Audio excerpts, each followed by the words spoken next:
Ladies and gentlemen, Your Royal Highness, thank you very much for coming to our annual Accounting for Sustainability Forum. I'd like to just welcome you here and just underline the theme for the event, which is how can we address the challenge that we have in terms of the economic invisibility of nature. I'm really pleased to be part of a conference that is discussing what I think are the two most important issues that the planet faces into the indefinite future.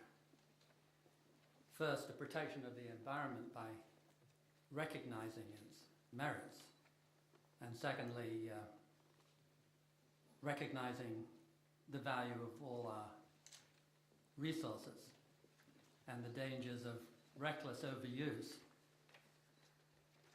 the way that we do today.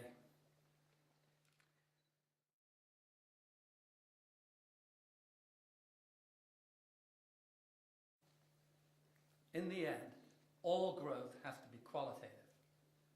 That's sustainable, nothing else. Before Malthus, for 300,000 years, our species, like every other species on the planet, like rats, ran with our noses pushed up against the supply of food. Have a great harvest, we expanded. Have a series of bad years, we fell back. And ironically, as Malthus wrote with this principle in mind, there was a profound change going on.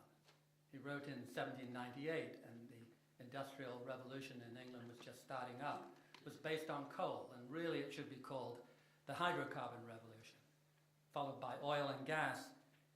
It was able to create a window of about 250 years for our species, which I think will end in about 50 years from now. 1 gallon of gasoline is equal to 300 hours of human labor.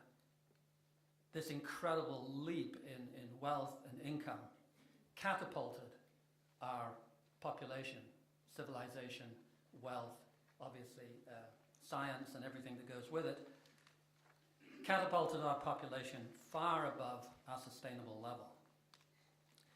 This honeymoon period, or fool's paradise if you want, where we recklessly used up our precious patrimony of all resources, has left us in a far more dangerous position than the traditional Malthusian setback of a few bad years of a harvest or a few failed Mayan city-states. From now we're one giant global city, and when our resources are gone, we're back to medieval recycling. We can support perhaps 3 billion, perhaps 300 million. But I must say that what really fascinated me today was actually Jeremy Grantham and his presentation. He referenced the Malthusian problem, and I think if you kind of step away from that for a bit and you think about what he spoke about, living on a finite planet, and what I found really compelling was it's not just about the resources, it's about the whole package. It has to be about biodiversity as well. So that there was a sense from his presentation, from all the presentations today, that we live on this one planet and we need to figure out how we can all live together.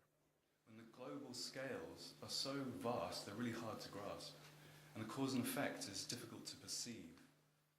His Royal Highness and the Accounting for Sustainability team invited us to generate some designs that would highlight and elucidate and illuminate some of the key issues and themes and data in this area.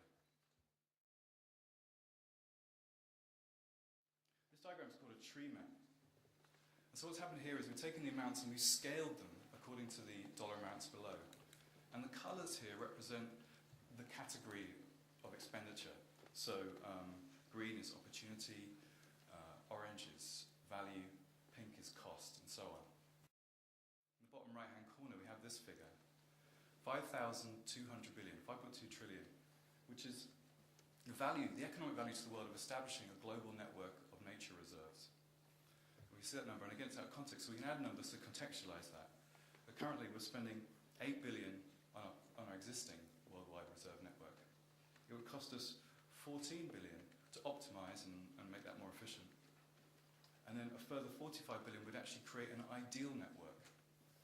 So an investment of 45 billion for a return of 5,000 billion is a pretty good deal, I think. So we have this pattern, we have this matrix that gives us context and understanding. We can see the numbers. And that means that if another number comes along that floats in and we don't understand it, we can add it to this matrix and give it context. So recently we came across a figure that valued the value of coastal land, land that's near the sea or on the sea. And that number is 25,000 billion, 25 trillion. It's just a number. But we can drop it into this diagram and give it instant context. So imagine in your minds for a second how much 25,000 billion might be, how much this diagram might occupy. There it is. Bang. So by visualizing these numbers, we create a landscape that we can explore with our eyes. We can find our own connections, our own relationships. It's like an information map. And when you're lost in information, an information map is very useful.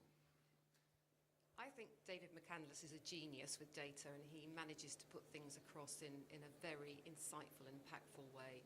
The big thing for me is his billion-dollar-gram. So the way that he takes great big sums of money and puts them into context and basically enables you to prioritize and to see sometimes the significance and the insignificance of what we choose to spend our money on in the planet. This very bright guy that ran General Electric, named Jack Welch, said what gets measured gets done. And if you can't measure what we're talking about in terms of the externalities, the kinds of things that we've been talking about today here in Clarence House, then they won't get done, is what we're afraid of. And so if we can figure out the way to tie these in so that companies, company boards, company chief executives and chairmen focus on these issues of the natural environment, biodiversity, the way they treat their people and their customers, and all of these things, and build them in to the accounting reporting, then they're probably not going to get done. They're not going to be focused.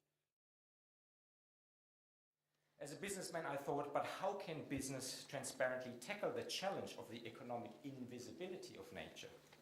Numbers, as we all know, are familiar language business understands. We've been hardwired for over 100 years to use a certain type of accounting. Like most people, we CEOs find comfort in using familiar terms. In my case, this transformation in traditional corporate reporting is a restoration and rehabilitation process I decided to call the environmental profit and loss account. For those of you here today who are not familiar with the concept, an EP&L simply internalizes externalities. It addresses the cost of business to nature by accounting for the ecosystem services a business depends upon to operate. And it includes the cost of direct and indirect negative impacts on the environment.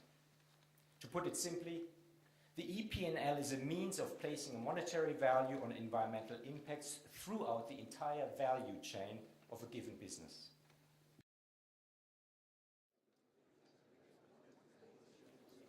I found it surprising that the latest studies show that 70% of CEOs think that they have tackled corporate social responsibility effectively. I would say that this is an illusion. The term CSR limits us as it does not even include nature. We have to be responsible in a full spectrum way in every part of our institutions. We must realize that a fundamental shift is required in the way we think, act, and manage our businesses sustainably and beyond CSR. There is no alternative. I think probably the first thing I take away from today is just raising the agenda within our business. It's reasonably high up the agenda, but raising it further up the agenda, and particularly within the business community, not just the finance community. Just how do we measure our impact, and how do we change the way we report on these topics? So it's given me lots of food for thought, I have to say. And then I was particularly taken with the way the numbers were displayed. That's just my finance background, and how we might change actually how we communicate some of these things, both internally and maybe even in our annual reports.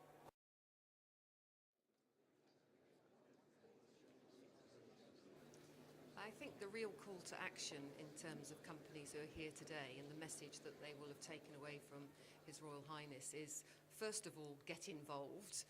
Don't just sit as a bystander and watch while all this is happening around you.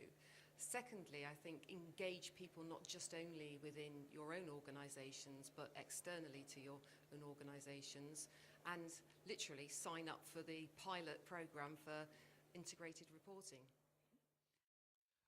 First of all, what I found fascinating was the interest in the business community. Representing someone from civil society, I found it fascinating to see that there's a real commitment from the business community, thanks to His Royal Highness and the Accounting for Sustainability process, that they realize that they are part of the solution as opposed to just being part of the problem.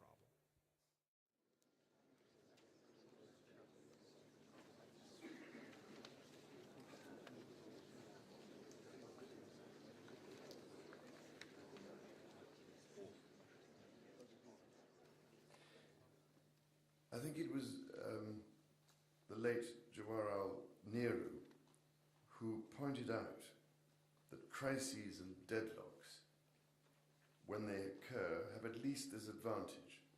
They force us to think. And all I can say is we must now take action for sustainability, having so bravely begun to account for